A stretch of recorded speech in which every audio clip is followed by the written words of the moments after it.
আপনারা শুনলেন কুণাল ঘোষের বক্তব্য। মানিকতলায় জয়ের পথে তৃণমূল কংগ্রেসের প্রার্থী সুপ্তি পাণ্ডে 41,451 ভোটে এগিয়ে রয়েছেন। 17 রাউন্ড গণনা হবে এবং তার মধ্যে 13 রাউন্ডেরও বেশি গণনা হয়ে গিয়েছে। ফলে এরপরে জয়ের ব্যবধান আরো বাড়বে বলেই মনে করছে স্থানীয় তৃণমূল নেতৃত্ব। আমি আবারও ফিরে আসবো এই আলোচনায়, যেখানে এই যে বিজেপির যে যুক্তি, সেই যুক্তি অবশ্যই শুনবো। এই মুহূর্তে আমাদের সঙ্গে টেলিফোন লাইনে রয়েছেন শাশ্বতী রায়। শাশ্বতী, কত রাউন্ড জয়ের পরে এই ব্যবধানে তৃণমূল কংগ্রেস শেষ পাওয়া খবর কি জানতে পারছো?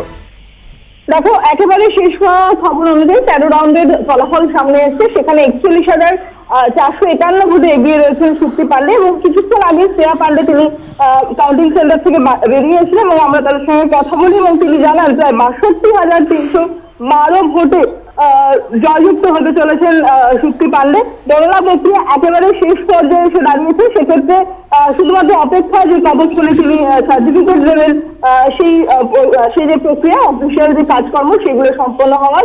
এবং কিছুক্ষণ আগেই বিজেপির যিনি প্রার্থী ছিলেন কল্যাণ চৌবে, তিনি তার বিজেপির সমস্ত এজেন্টকে নিয়ে কাউন্টিং সেন্টার থেকে বেরিয়ে গেছেন এবং তারা নিরাপত্তা বলয়ের মাধ্যমে তাকে বাইরে নিয়ে যাওয়া হয়েছে, সেই ছবিও আমরা দেখতে পেয়েছি। সেক্ষেত্রে বলা যায় যে একটি রেকর্ড মার্জিনে জয়যুক্তিকরণ, কারণ 2021 সালেও দেখা গেছে যে সাধন পাণ্ডে যখন এই মানিকতলা বিধানসভা থেকে দাঁড়িয়েছিলেন তখন লিড ছিল প্রায় 20,000 ভোটে।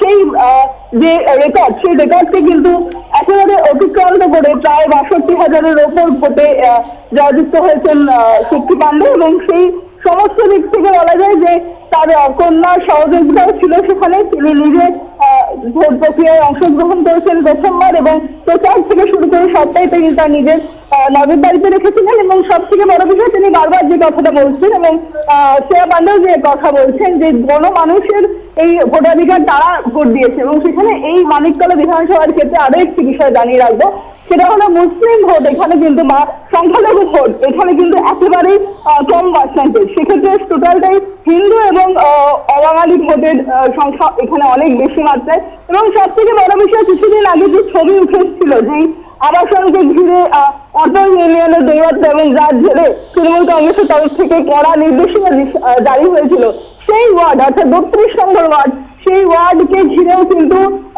বিপুল পরিমাণ ভোট পেয়েছে তৃণমূল কংগ্রেস।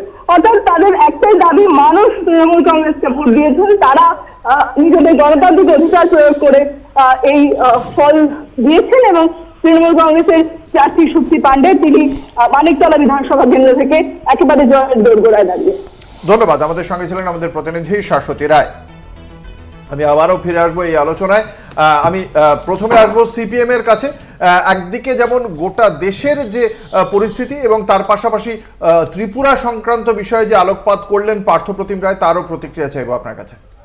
পার্থদার এই একটা বেশ ভালো দিক, মানে পার্থদা পশ্চিমবঙ্গে বসে ত্রিপুরার যে ঘটনা, নিশ্চিতভাবে ত্রিপুরাতে বিরোধীদেরকে হচ্ছে মুখ বন্ধ করার প্রচেষ্টা, পার্থদা হচ্ছে তাতে ভয়েস রেজ করছেন। কিন্তু কি অদ্ভুতভাবে এ রাজ্যের পঞ্চায়েতে যখন 80% জায়গায় পঞ্চায়েত, মানে একদম পঞ্চায়েতের প্রথম স্তর, যে 3 টায়ার পঞ্চায়েতের ফার্স্ট টায়ার যেটা গ্রাম পঞ্চায়েত, তাতে যখন 85% জায়গায় পার্থদারা আনকন্টেস্টেড থাকেন, কোনো বিরোধী দলকে হচ্ছে গিয়ে নমিনেশন দিতে দেওয়া হতো, বাদ দিন অঙ্কুরদা বাড়ি থেকে বেরোতে দেওয়া হয় না, পার্থদা কেমন অদ্ভুতভাবে নিশ্চুপ হয়ে যান, এক অদ্ভুত নিস্তব্ধতা বিরাজ করে পার্থদার গলায় এখন খুব সঠিকভাবে। এবং আমরা তো বারে বারে বলছি, তৃণমূল কংগ্রেস এবং বিজেপি কয়েনের এপিট আর ওপিট, তো আলাদা করে বলবার কিছু নেই। যা দিল্লিতে 56 ইঞ্চি করছে, রাজ্যে তাই 59 করছে। 59 আর 56 মধ্যে খুব একটা তফাৎ নেই। কাজে কমে বিরোধীদের দমন করার চেষ্টা, এবং গোটা দেশ জুড়ে আপনি দেখেছেন বিরোধী নেতাদের বাড়ি থেকে শুরু করে সমস্ত জায়গায় বিরোধী নেতাদেরকে নির্দিষ্টভাবে দায়িত্ব নিয়ে তাদেরকে হ্যাকেল করা, এবং তার ফলে 240-এ বিজেপি নেমে এসেছে। গোটা দেশ জুড়ে বিজেপির ঘৃণার রাজনীতির বিরুদ্ধে, বিদ্বেষের রাজনীতির বিরুদ্ধে, বিভাজনের রাজনীতির বিরুদ্ধে, দেশকে একদম কর্পোরেটের হাতে দেশের জমি জঙ্গলকে খুলে দেওয়ার বিরুদ্ধে সাধারণ মানুষ, দেশের মানুষ রায় দিয়েছেন। বিজেপি সেখানে একদম নির্দিষ্টভাবে ডাউন ট্রেড হয়েছে। দেখা যাক এ বিষয়ে মানিকতলার বিজেপি প্রার্থী কল্যাণ চৌবে এই মুহূর্তে তার প্রতিক্রিয়া জানাচ্ছেন, শুনবো।